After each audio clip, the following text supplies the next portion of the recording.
Hey guys, welcome back to another episode of football daily. और episode में आगे जाने से पहले huge shout out to one football application, एक ऐसी एप्लीकेशन जो कि आपको 24/7 आपको फुटबॉल न्यूज से फीड करते रहते, चाहे आपको फुटबॉल मैचेस के स्टैटिस्टिक्स चाहिए, चाहे आपको कमेंट्री चाहिए, चाहे आपको टेबल चाहिए, चाहे रूमर्स चाहिए, चाहे अपने फेवरेट फुटबॉल क्लब या अपने फेवरेट फुटबॉल प्लेयर के रिगार्डिंग कभी भी 24/7 न्यूज चाहिए तो one football is the platform जो कि आपके मोबाइल डिवाइस में होना जरूरी है।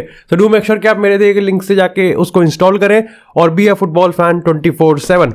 लेकिन भाई आज से हम लोग अपने सेकंड चैनल पे करियर मोड स्टार्ट कर रहे हैं, अल नसर इन द प्रीमियर लीग। बड़े भैया प्रीमियर लीग में वापसी कर रहे हैं, लेकिन इस बार अल नसर की जर्सी में। और इसी के साथ हम लोग अब एक स्ट्रीक बनाएंगे जहां पर हम स्ट्रीम तो करनी ही करनी है, चाहे सिर्फ एक दूसरे की थूत देखते रहे बैठ के। तो डू मेक श्योर कि आप सेकंड चैनल को भी जरूर सब्सक्राइब कर लें और भाई ज्यादा से ज्यादा मात्रा में आके बहुमत से यार विजयी बनाए हमको, प्लीज रिक्वेस्ट है। लेकिन आज के एपिसोड की अगर पहली अपडेट की बात करें तो आती है यहाँ पर बड़े भैया और ऑफ कोर्स लियोनेल मेसी से। तो यहाँ पर भाई मैं तुमको छोटी छोटी डिटेल्स बता देता हूँ। देखो 19 तारीख को दोनों के बीच मैच होने वाला है। आप में से काफी लोगों का कंफ्यूजन है कि क्या रोनाल्डो का जो सस्पेंशन है वो इसमें काउंट होगा, तो काउंट नहीं होगा। अभी ऑफिशियल लाइनअप्स आउट नहीं है, लेकिन मोस्ट प्रोबेबली यहाँ पर रोनाल्डो भी लाइनअप में फीचर होने वाला है और इधर से भी यहाँ पर पीएसजी भी अपनी अच्छी खासी लाइनअप उतारेगी। तो definitely Kylian Mbappe, Neymar, Messi और इधर से रोनाल्डो भैया आएंगे यहाँ पर। और यहाँ पर इंडियन स्टैंडर्ड टाइम के हिसाब से बताऊं तो 8:30 बजे मैच होगा 19 तारीख को। कहाँ टेलीकास्ट होगा इसकी कंफर्मेशन आनी अभी भी बाकी है। इसी के साथ यहाँ पर अगर लियोनेल मेसी की बात करें तो एक बार फिर मेसी के फैंस के लिए काफी बड़ी चीज है। हाल ही में आईएफ वाला जो ट्रॉफी थी वो जीती थी और अब यहाँ पर चैंपियंस ऑफ चैंपियंस वाला जो अवार्ड है वो भी लियोनेल मेसी को मिल गया और काफी बड़े अंतर से मिल गया, मतलब लेजिट। अगर मैं सेकंड, थर्ड, फोर्थ को मिला दूं तब भी वो लियोनेल मेसी के आसपास नहीं आते। तो यहाँ पर लियोनेल मेसी के 800 पॉइंट है और ये शायद से उन्होंने अपने करियर में 2 बार जीता, एक बार 2011-12 में जीता था और एक बार अब जीता है।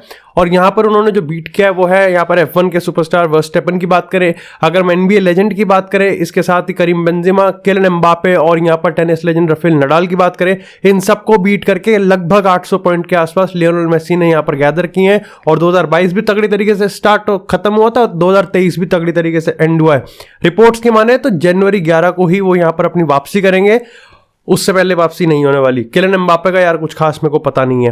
लेकिन इसी के साथ अगर थोड़ी सी बात करें क्रिस्टियानो रोनाल्डो की, तो भाई देखो यहाँ पर रोनाल्डो को डेब्यू को लेकर 2-3 चीज हैं। सबसे पहले एफए का बैन जो था उसको तो कुछ कर ही नहीं सकते, लेकिन यहाँ पर जो फॉरेन प्लेयर को लेकर था, अब यहाँ पर देखो ऑफिशियल अनाउंसमेंट नहीं है, लेकिन लगभग तुम कंफर्म मान के चलो कि अबू बाकर का जो कॉन्ट्रैक्ट है वो यहाँ पर टर्मिनेट किया जा रहा है, जिससे क्रिस्टियानो रोनाल्डो को रजिस्टर करवाया जा सके। ऐसे में यहाँ पर अबू बाकर के पास अभी के लिए तो फर्नांडेस का यहाँ पर बताया जा रहा है कि है उसके पास ऑफर। यूनाइटेड भी थी, लेकिन यूनाइटेड का तो अभी बात करेंगे, तुमको पता चले क्या सीन बैठा हुआ है। तो अबू बाकर जा रहा है इधर उधर। लेकिन इसी के साथ हम बात करते हैं मैनचेस्टर यूनाइटेड की और थोड़ी आर्सेनल की, और जो लव ट्रायंगल चल रहा है इनका जाओ फिलिक्स के साथ। देखो यूनाइटेड तो बैकफुट पे आ गई है और अच्छे खासे तरीके से बैकफुट पे आ गई है, और जिस तरीके से हमने वेगोस के बारे में सुन रहे हैं, जहां पर अभी बात भी करेंगे, तो कंफर्म दिख रहा है कि हाँ ठीक है, यूनाइटेड का तो शायद से बहुत कम चांसेस है कि वो जाओ फिलिक्स को लेके आए। अच्छी बात यह है, और भाई it's like really like good to see कि भाई आर्सेनल किस तरीके से एज अ क्लब काम कर रहा है। भाई उनका मेन प्रायोरिटी उनकी मुद्रिक है, but still they are heavily investing in Joao Felix. अब जाओ फिलिक्स को लेकर देखो शेड्यूल्ड है काफी सारी टॉक्स, और ऐसे में आर्सेनल ये होप करती है कि भाई देखो अपन लोग 5-6 मिलियन दे देते हैं और उसकी 5.5 मिलियन तो उसकी भी सैलरी है, और हम लोग यहाँ पर उसको लोन पे ले लेते हैं। लेकिन एथलेटिको मैड्रिड जो बकचोदी कर रही है वो ये है कि भाई देखो हम सीधी सी बात है 90-95 बिलियन में सेल करेंगे और करना पड़ेगा, मतलब तुमको खरीदना पड़ेगा। वहीं आर्सेनल ये चाहती है कि भाई तुम ऑप्शन दो हमको कि हम 70 मिलियन में उसको खरीदें।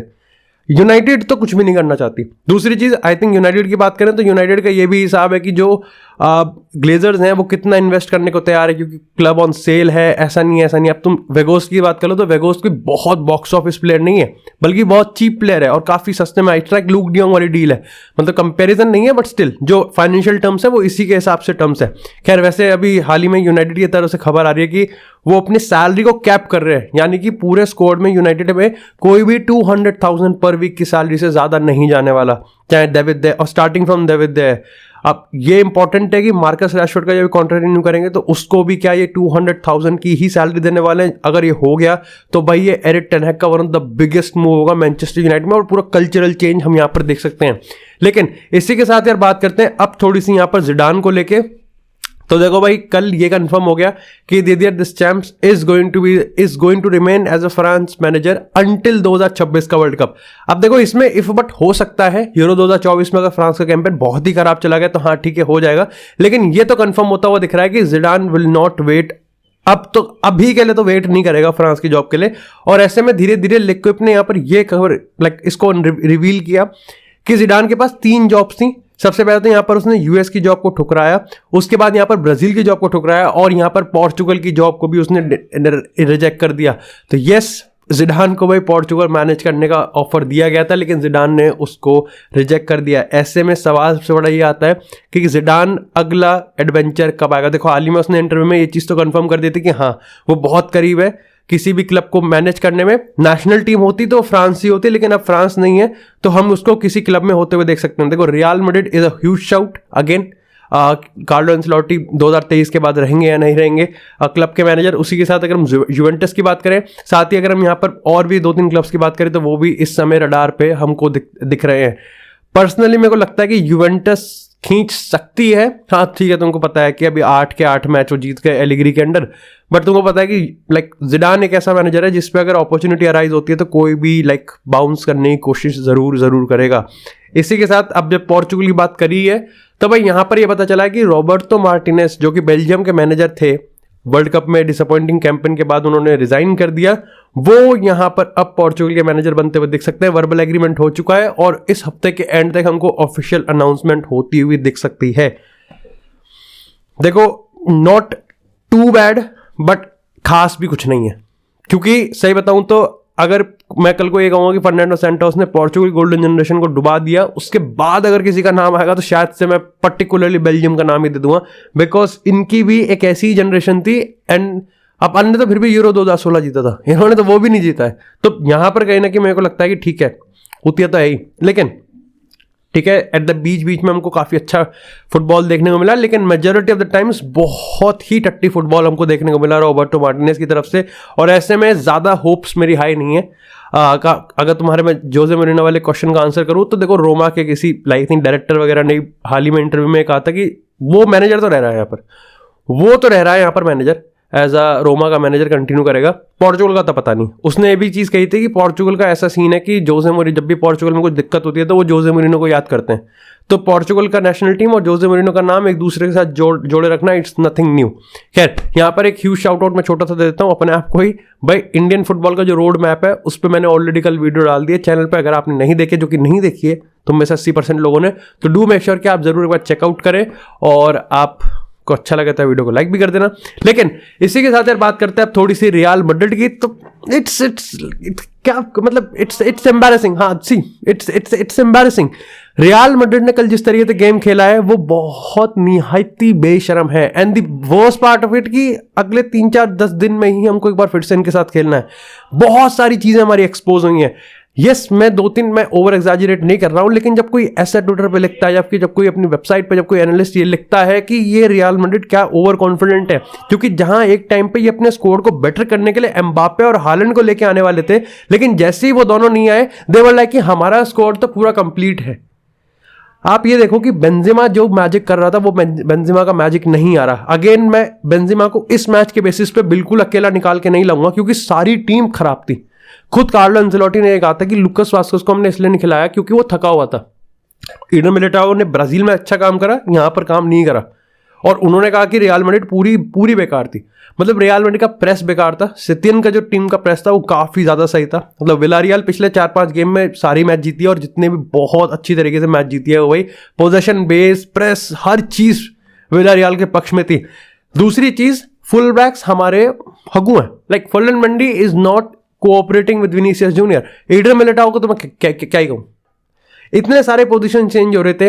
अगर मैं बताऊं तो इट वाज वाल्वर्दे की बात करें राइट फॉरवर्ड राइट मिडफील्डर, उसके बाद अगर हम टोनी क्रूज की बात करें नंबर 8 नंबर 6, उसके बाद अगर रूडिगर की बात करें centre back right back, Militão की बात करें राइट बैक सेंटर बैक, अलावा की बात करें सेंटर बैक लेफ्ट बैक, इतनी सारी चीजें हो रही थी। हाँ ये अच्छी चीज है कि जो विनीसियस और रॉड्रिगो का एक साथ कॉम्बिनेशन है वो फिर भी अच्छा लग रहा है। बट इसकी आड़ में ये ना भूल जाना कि हमने टेबल पे टॉप जाने में कसर छोड़ दी है, अपॉर्चुनिटी मिस कर दी है। और आज जो बड़ा मैच होने वाला है एथलेटिको और बार्सिलोना का, ये काफी बड़ी चीज है। मतलब रिगार्डलेस ऑफ द फैक्ट कि इस मैच का कोई भी रिजल्ट हो, लेकिन रियल मैड्रिड को should be ashamed of themselves कि किस तरीके से उन्होंने परफॉर्म किया है, और ये बहुत बड़ी चीज है। This is a big concern. अब खबर आएंगी उड़ती उड़ती कि रियल मैड्रिड लेफ्ट बैक पे जाएगी या राइट बैक पे जाएगी, लेकिन कहीं ना कहीं हम लोग ओवर कॉन्फिडेंट हुए हैं, और जरूर हुए हैं। And Benzema has to perform. मैं इस मैच के बेसिस पे नहीं कह रहा, लेकिन मैं लॉन्ग टर्म में कह रहा हूं 2023। अब मैं कह रहा हूं कि चलो एक बार को मैं कह दूं कि 2023 के चैंपियंस लीग में हम लोग उस पर डिपेंड होने वाले हैं, लेकिन ये कॉन्ट्रैक्ट रिन्यू करेंगे तो उसका मतलब अगला सीजन भी तो हम लोग डिपेंड होंगे ना, अगला सीजन में तो हम लोग डिपेंड होंगे। और जिस तरह की परफॉर्मेंस जा रही है, it's concerning. I am not, मतलब I am kind of criticising, लेकिन आई थिंक डिजर्व क्रिटिसिज्म है। खैर, इसी के साथ यार अब बात करते हैं दो ऐसे मैचेस की जो कि आज होने वाले हैं, प्रीव्यू करेंगे उसका। सबसे पहले मैनचेस्टर सिटी वर्सेस चेल्सी की अगर हम बात करें, भाई Chelsea need a victory now, और ऑफ कोर्स ये तो एक नॉकआउट मैच है शायद से, तो डेफिनेटली भाई उनको विक्ट्री चाहिए ही चाहिए। यहां पर आप कुछ भी बकचोदी नहीं कर सकते। ग्राहम पॉटर टूर्नामेंट से बाहर हो जाएगा, it would be, I would say कि ऐसा नहीं है कि उसकी जॉब पे बिल्कुल ही इमीडिएट खतरा आ जाएगा, बट कहीं ना कहीं ऑलरेडी जो फैंस बटे हुए हैं और बट जाएंगे, मतलब और मुश्किल होगा। क्योंकि आप देखो, you need time, every manager needs time to implement his philosophy, his tactics, but ये चीज तब बहुत ज्यादा मुश्किल हो जाती है जब आपके पीछे फैंस ना खड़े हो। वो डिसीजन पलट सकते हैं। और देखो, आप इसमें कह सकते हो कि फैंस चुकी हैं, लेकिन फैंस सेंटिमेंटल होते हैं, लेकिन सेंटिमेंट्स जो होते हैं वो कहीं ना कहीं जो डिसीजन से बोर्ड के उसको ड्राइव करते ही करते हैं, चाहे वो कितना ही रश्ड हो, कितना ही अनजस्टिफाइड हो, लेकिन होता है, ऐसा जरूर होगा। और चेल्सी को आज विक्ट्री चाहिए। At the same time city को भी वही विक्ट्री चाहिए, क्योंकि कायदे से city is not been convincing. Plan A, plan B, plan C, plan D ऐसे चल रहा है, सब अनऑर्थोडॉक्स चल रहा है, कुछ भी चल रहा है ऐसे में, लेकिन क्लियर कट फिलॉसफी हमको देखने को नहीं मिल रही है। पेप इज अप, कायदे से बताऊं तो पेप का जो कॉम्प्लिकेटेड माइंड है ना, वही डिलीवर कर रहा है। पेप की जो स्ट्रेट फॉरवर्ड फिलॉसफी है वो काम नहीं कर रही है। जो उसका दिमाग का फितूर होता है ना, चुल मस्ती है उसके कि हाँ ये कर सकता हूँ, फिलहाल के लिए तो वही काम करता हुआ दिख रहा है, लेकिन कब तक काम करता हुआ दिख रहा है ये कंफर्म नहीं कह सकते। खैर, आज की अगर रिजल्ट प्रेडिक्शन की बात करूँ तो मेरे को लगता है सिटी ही जीत जाएगी, क्योंकि चेल्सी के पास अभी ऐसा कोई out and out clutch player है ही नहीं तो जो डिलीवर कर सके। इसी के साथ अगर बात करें बार्सिलोना एथलेटिको मैड्रिड की, तो भाई मेरे को लगता है कि Barcelona should win this match. उसके पीछे दो रीजन है। फर्स्ट ऑफ ऑल, मेरे को उनका फुटबॉल अच्छा लगता है। दूसरी चीज ये है कि यहाँ पर एथलेटिको मैड्रिड का जो खुद का कॉन्फिडेंस है वो काफी डगमगाया हुआ है। हाउएवर भाई, इंटरसिटी वाला जो मैच था, बार्सिलोना को अपनी गलती छुपानी ही पड़ेगी भाई। They have to minimize their mistake, क्योंकि जावी कितना ही अच्छा हो, कितना ही तुम्हारे लिए वो हो, बट एक चीज तो तुम में मानोगे कि Xavi like has to work on his defensive vulnerabilities. कभी कभार ऐसी लगती है बार्सिलोना कि भाई कोई भी गोल मार सकता है, एंड दे हैव, और साथ ही साथ भाई इनको अपने चांसेस कन्वर्ट करने पड़ेंगे। बहुत सारे चांसेस मिस करते हैं, एक्सजी को जस्टिफाई करना पड़ेगा। बाकी that's it for this episode guys. I hope आपको एपिसोड पसंद आया। एपिसोड पसंद आया तो एपिसोड को लाइक करें, चैनल को सब्सक्राइब करें। आपको इसी तरह फुटबॉल से एक्सक्लूसिव कंटेंट चैनल पर मिलता रहेगा। तब तक के लिए stay tuned, stay safe, and I will see you in the next episode.